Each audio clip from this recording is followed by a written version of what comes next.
On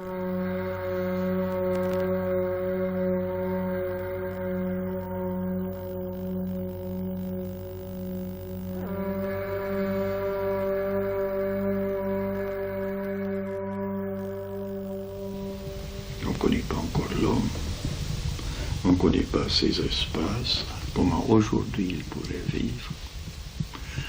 On connaît que l'esclavage humain et la vanité.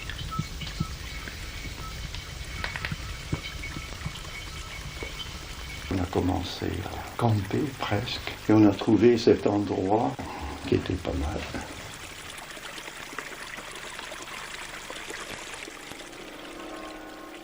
Et les igloos, ça c'était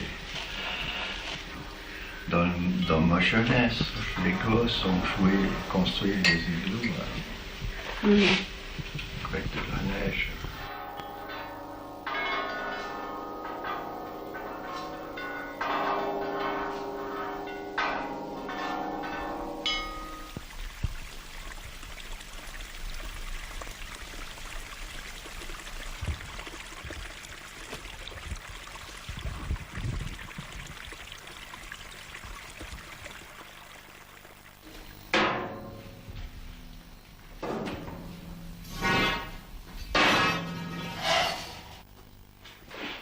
C'est toujours le jeu qui est important. La vie devrait être un jeu. Sérieux, c'est très grave. Il ne faut pas être sérieux, mais il faut faire tout sérieusement.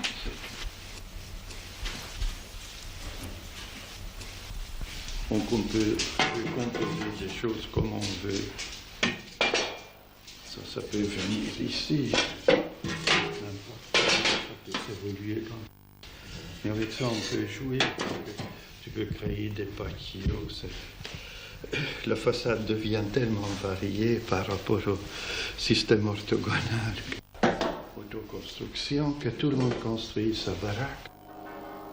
La maison devient mobile.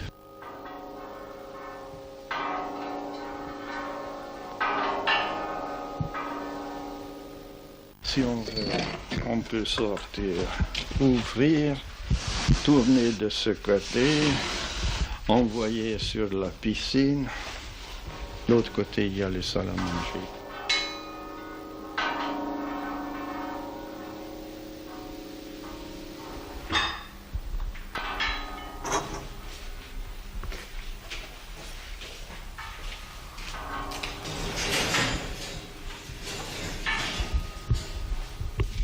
Ça devient architecture parce qu'il reste que la vanité et la façade.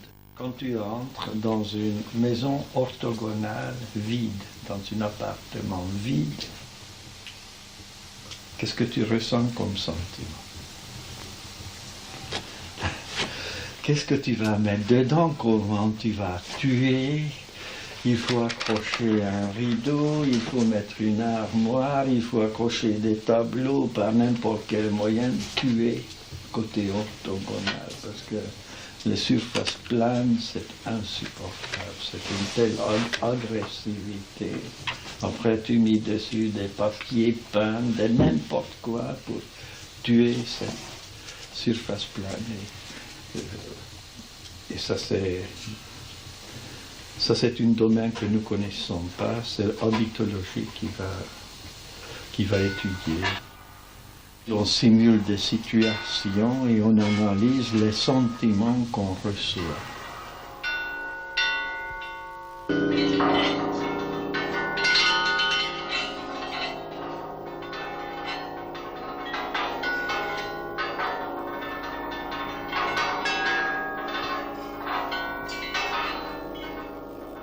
On a besoin de quelque chose de nous parce qu'on a vécu dans l'avant de notre mère. Et après, on essaie de mettre des choses souples sur soi. Et côté habitant, on devrait avoir la même chose. Avec les lierres, que j'essaie de faire des trous dans le bois, mais comme ça devient un projet d'un immeuble de 150 étages.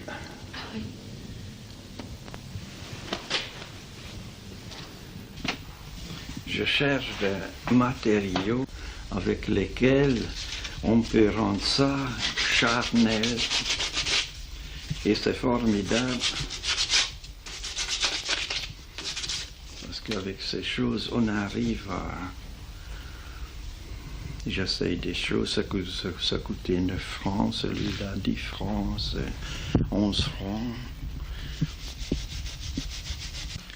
Et valoriser les choses dévalorisées. Mais écoute, quand tu t'imagines, quand tu es assis sur une chiotte et tu vois un paysage devant toi, c'est tellement agréable, c'est le seul endroit où on peut admirer les choses. Il faut que c'est le mode de vie qui soit dominant. C'est pas une façade, c'est pas une représentation sociale.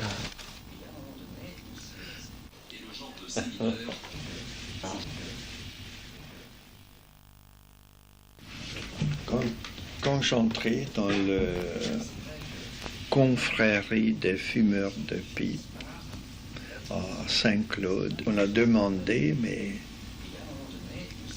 mais pourquoi tu fumes la pipe? Il y avait un préfet et il a expliqué que je fume la pipe parce qu'on me pose des... Je représente l'État.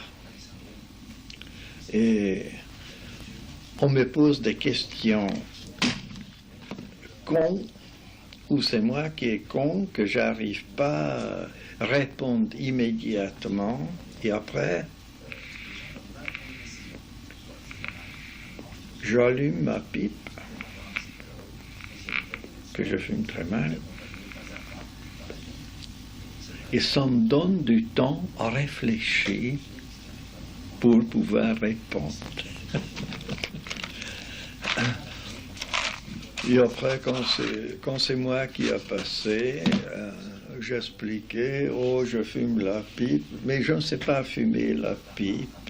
Pour moi, c'est quelque chose de charnel, parce que je ne sais pas encore fumer. J'allume, ça s'éteint, je réallume, ça reste quelque chose de charnel. Et c'est mon seul compagnon depuis 60 ans.